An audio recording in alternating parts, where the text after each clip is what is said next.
Alright folks, this is the last video for Jesus Week, wooty woot, which basically means that we only have 1 week left after this. It's so weird. I'm gonna miss you, but I've already missed you, so it's like, I don't know, I guess I'll miss connecting with you virtually. Anyway, you guys, any questions via email, you want to video chat me or whatever, just let me know. We will set something up. What I want to do today, right, is talk about the crucifixion and resurrection of Jesus, and we're going to discuss other crucifixions and resurrections throughout history, in other cultures and world religions. We're also going to talk about the crucifixion and resurrection literally and figuratively. Specifically, we'll talk about the resurrection in this way. So for now, what I want to do is I want to begin with a quote from Marcus Borg. This one's a little bit long. Bear with me. I think it's well worth it. But I've got it here for you to read. I just, as always, like to read these out loud because I feel like in a lot of ways it helps us to process more if we slow it down and actually hear it, right? It's oral as well as read literally. A way is a path or a road to be followed. A way is not a set of beliefs. So Jesus is the way. What does this metaphor applied to a person actually mean? We need to ask, what is Jesus' way in John's Gospel?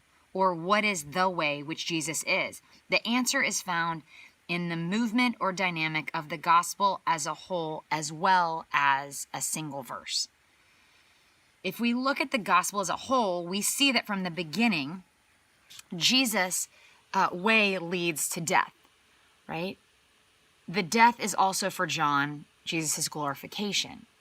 The way is the path of death and resurrection. If we look at a single verse, we read, "Very truly I tell you, unless a grain of wheat falls to the earth and dies, it remains just a single grain. But if it dies, it bears much fruit," right? This too, I'm going to interject, connects to what Stovall was saying about the new birth metaphor.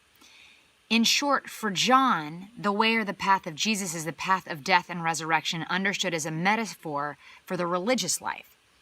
That way, the path of dying to an old way of being and being born into a new way of being is the only way to God.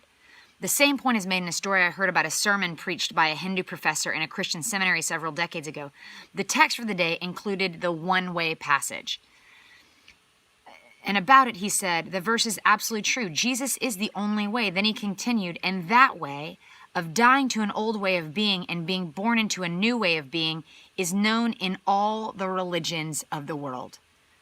The way of Jesus is a universal way known even to millions who have never heard of Jesus. The way of Jesus is thus not a set of beliefs about Jesus that people ever thought that it was is strange.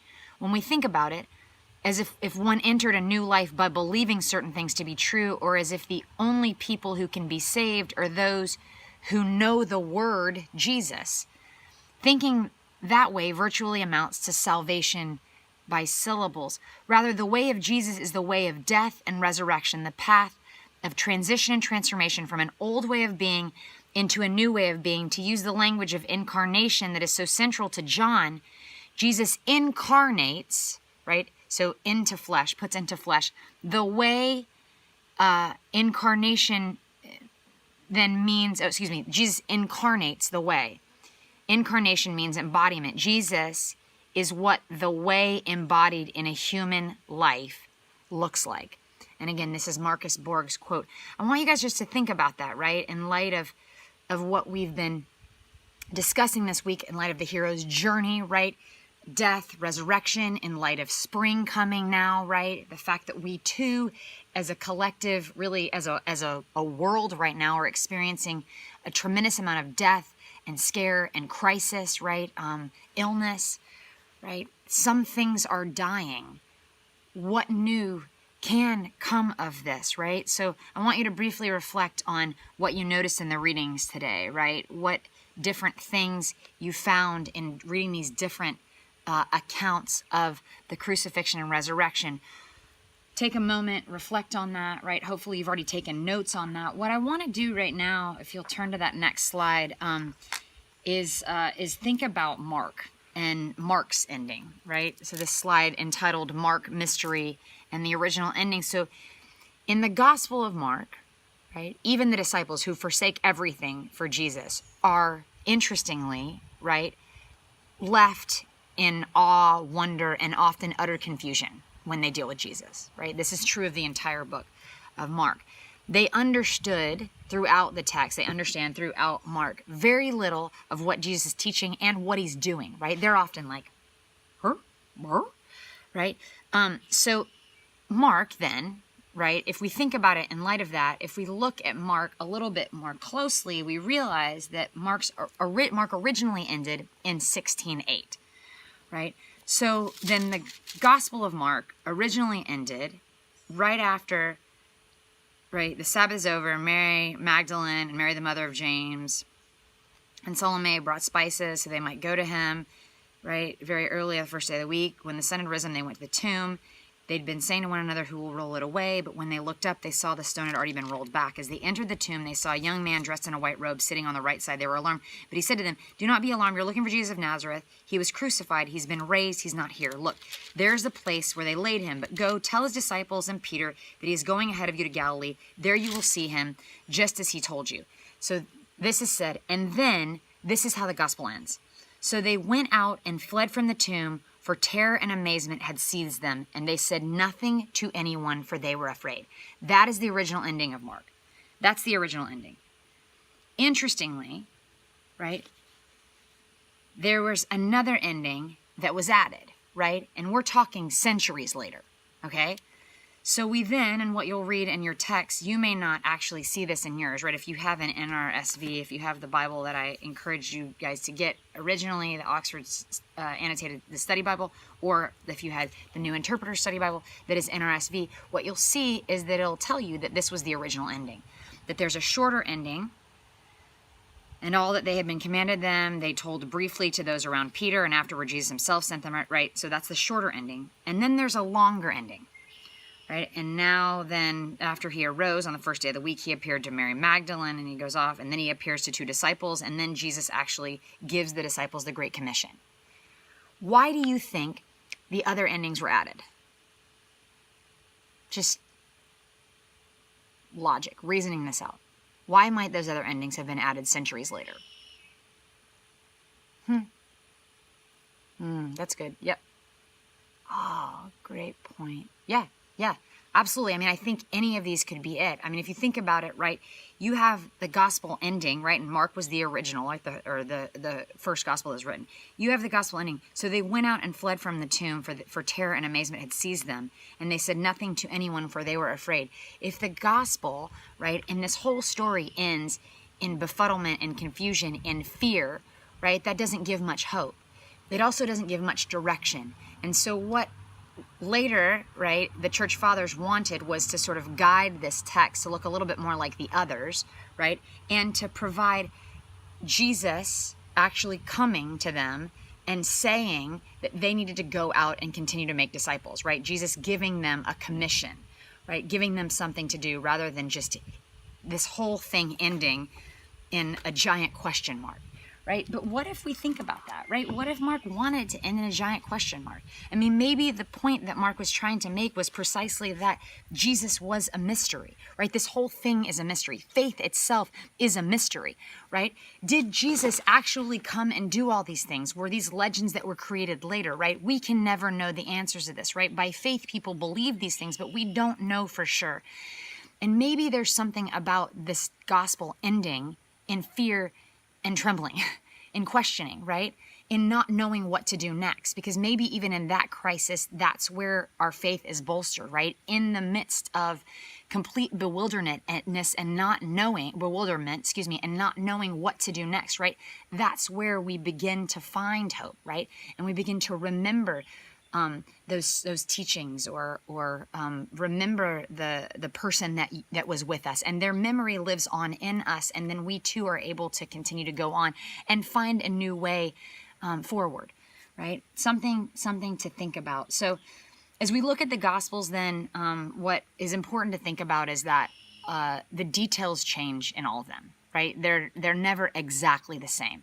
So the main things that we know, just like the hero's journey, is that we have Jesus calling, his persecution, his death, and his resurrection, right? Just like the hero's journey. Matthew, Mark, Luke, and John were provided 4 different accounts of this one life, right? 4 different people, communities, reading Jesus in different ways, interpreting Jesus, seeing different things as being important, right? Wanting to represent Jesus in various ways for whatever mattered to them, right? So what we can say then is, as we look at these, and you can see this even on the slides, as we look at these 4 major events that are all the same, right? I think it's important to understand, again, as I said in the slide earlier in this week, right? If we think about then the trajectory of Jesus' life, and what that actually is supposed to mean and represent, and how that can relate to us, even if we don't believe in Christianity or in Jesus as the Christ, right? There's a way in which this, these themes, this motif, right, this journey can actually speak to us. So what I want us to think about then is the way in which, right, the call to adventure, the path that he takes, the crisis, and then his transformation through the resurrection, right, speaks to this. And specifically today, we want to look at then Jesus' crucifixion and resurrection, right? One of the questions that I have us asking today, right, is, was Jesus' resurrection literal or was it symbolic? If we were in class, you know what I'd have you do? I'd have you line up on different sides of the room and have us discuss this, right? Do you believe that it was literal? Do you believe that it was symbolic? Did Jesus actually literally resurrect? Or was this just a symbolic representation of Jesus' resurrection by his followers later on to represent something else? If it was symbolic, what does it represent to us, right? What might that convey to us? If it was literal, does it matter that it was literal? Is it important that we believe that it was literal in order for it to have any power, right? And maybe that's a really, really important question to ask. Is a symbolic resurrection just as powerful as a literal resurrection, right? Is it important, in fact, that Jesus did literally resurrect for any of this to be true, right? Or can it be true even if it didn't literally happen? So let's think then now, again, this would be a huge debate that we would have, obviously, you guys. These are things for you to just think about and you to even, again, we can start a discussion thread if you'd like to. You can also discuss amongst yourselves, right? I would encourage you to do that with the folks that are in your class. Just reach out to them. If you want to talk it through, talk it through. If you want to talk to me, talk to me. You and I can talk about it if you'd like. But what I want us to think about now, right, is to think about the crucifixion in context. So crucifixion itself was a common method of social control in the Roman Empire, right? If you'll go to the next slide that says crucifixion in the Roman Empire, I've got some quotes. One of them is from the New Testament scholar Hal Taussig. He says, Romans practiced both random and intentional violence against populations they had conquered, killing tens of thousands by crucifixion. So in an age of Roman domination, they were the only ones, Rome was the only one that actually crucified people, right? That actually practiced this one. So scholar Stephen Mansfield describes crucifixion as an act of state terror, right? This was a common method of torture and execution in the Roman Empire and their system of justice, right? That included not only crucifixion, right? Their methods of enacting justice include strangling, stoning, burning, and boiling in oil. Crucifixion was one, but it sent the strongest message. Why do you think that is? Why would crucifixion, why would hanging someone up, hanging a perpetrator, a thief, right, an insurrectionist, hanging them up on a cross, why would this be such a powerful method of social control? Come on, y'all, think about it. Yeah, because it sent a message to who? To every single individual that was under the purview of the Roman Empire, right? That had been conquered by Rome. It sent the message that if you mess with us, we will mess you up, right? We will mess you up and you will become an example to all people. We will kill you, we will torture you, right? And we will hang you up as an example of what it is to defy Roman authority, right? So Jesus himself was accused of sedition, right? He was accused of sedition against the Roman Empire. important, right, that we know that it wasn't blasphemy. That's not what the accusation was. So it was a civil rather than a religious crime, and Rome's punishment then was, it was painful and it was visible, right? They used they used crucifixion as Jesus' punishment. We see this in Diem's essay, actually. He confirms this. The two men that were killed with Jesus, and they're often identified as thieves, the word can also actually mean insurgents. So this supports the idea then that crucifixion was a political weapon that was used to send a message to those that were still living. In other words, don't rouse dissent, or this will be your fate, right? So let's ask this question. When I was coming up, I thought that Jesus was the only one that was crucified and resurrected in any of the world's religions, right? As I began to actually study the world's religions, other cultures, traditions, right, narratives, I realized that Jesus was not the only one historically. There, in fact, were others that were crucified and others who were resurrected. In fact, if you go to that next slide, what you'll see is Ugaritic Baal, Melkart or Heracles, Eshmun, it was Phoenician, Osiris, it was Egyptian, Tammuz, this was Sumerian / Babylonian, Adonis, who was Canaanite / Greek, Asclepius, Achilles, Memnon, Aristeas was as well in Herodotus, right? I want there was a book actually, in fact, that was written about this that you can see the title and author and stuff on the slide. But what I want you guys to do is to go to that next slide, and what I have there then is for you the 17 crucified saviors. And if you'll look, right, this starts then with Tullus of Egypt. This is in 1700 BCE. So you can see there were 17 crucified savior figures throughout history, right? So we're talking about India, Chaldea, Phrygia, Syria, right? On and on and on. Tibet, even Nepal, goes on. Mexico. There are 17 savior figures that were crucified, of which Jesus was one. Now, if you look on the right side, what you'll see is holy figures that became human and also ascended into heaven. So if you look at all of these names, right, it's even more than 17. In fact, it's far more than 17.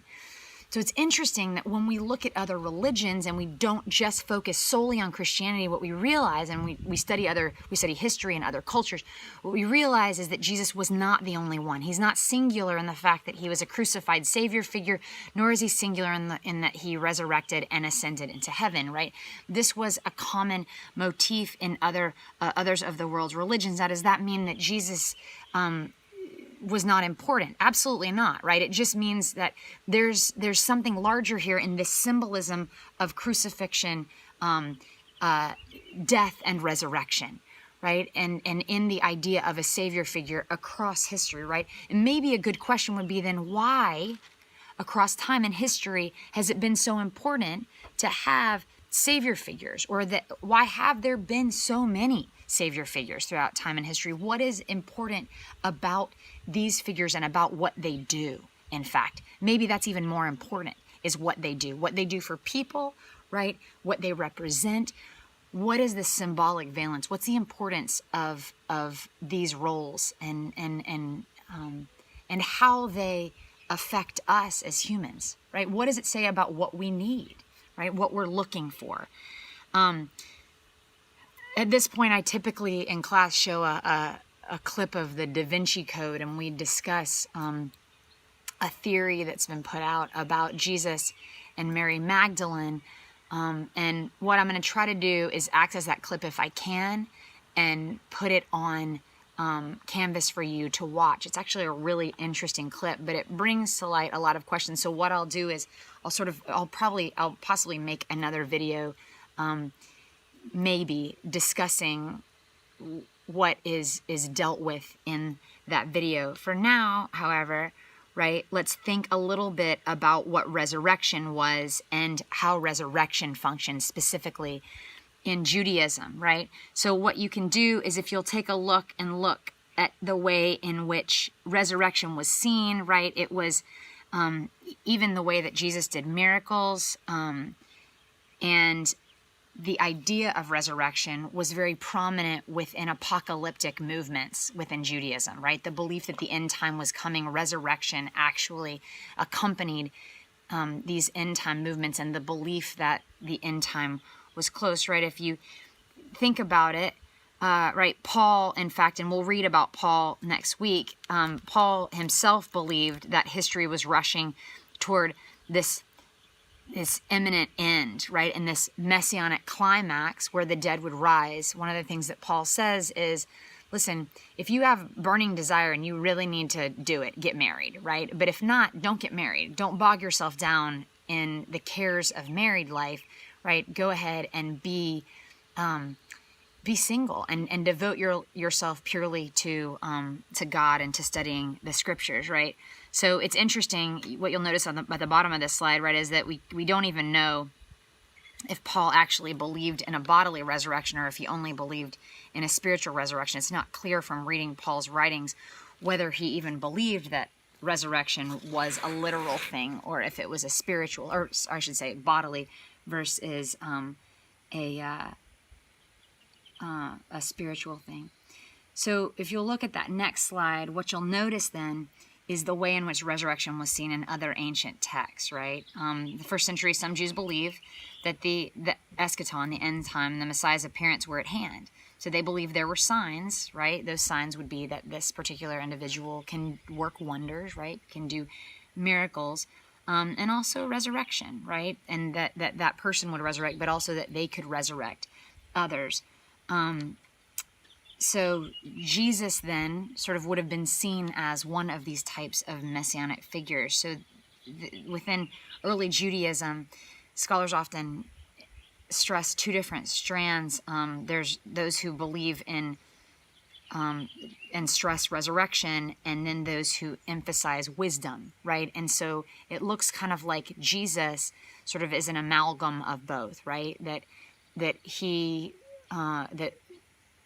the stories and the understanding of Jesus, the stories about Jesus and the understanding of Jesus were sort of a mix of these two kind of beliefs. And so the latter group, this group of the ones emphasizing wisdom, they included itinerant sages that taught a way of life, right? And Jesus then would have been one of those, right, who was teaching a way of life.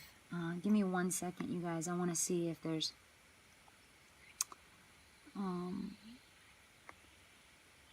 so one of the things that I do want to say before we go to Stroman's essay is I really want to ask, does there have to be evidence, right? The Shroud of Turin is seen as evidence of Jesus's death, burial, and resurrection, and I'm wondering if you believe there has to be evidence for something to be true. Think about it.